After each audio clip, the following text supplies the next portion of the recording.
So a lot of people want to know, is the LQ4 still a good engine to run with all of the 6.2s and the LS7s out? Yes, it is still a good engine. Reason why is because it's made out of iron, and even though it uses cathedral ports, that should matter because there was a test that Richard Holdner did called the Big Bang test, and all he did was use Gen 4 internals, Gen 4 rods, if I'm not mistaken, and added piston ring gap to the stock pistons, and he made 1,500 plus horsepower. The only reason he couldn't see how much more he can get out of it is simply because he ran out of math sensor.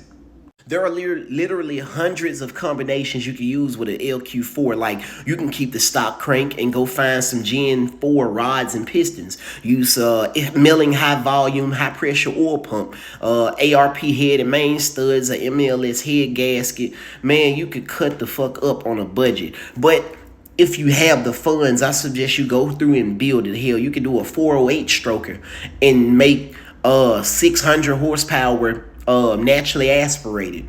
The combinations are limitless. This video would probably be an hour long discussing the endless possibilities of LQ4, but the whole point that I'm trying to get to was you're not limited with you don't have to get these 6.2s, the L99s, the L92s, or the L76s and shit like that. You don't have to get all these other engines.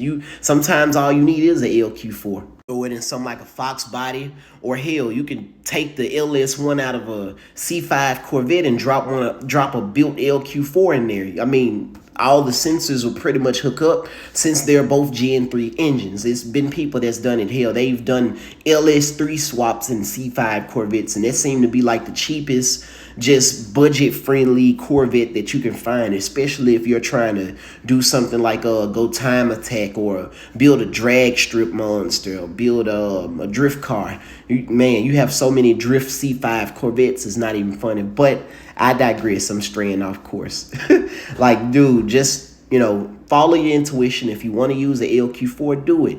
Don't let nobody tell you they ain't worth shit. Oh, it's a truck motor. You just go and get a 6.2, stick a cam and some springs in it, and you can make 500 to 550 horsepower. You don't have to go that route all the time. I mean, it do require a lot of extra work with the LQ4s, but it's worth it in the end.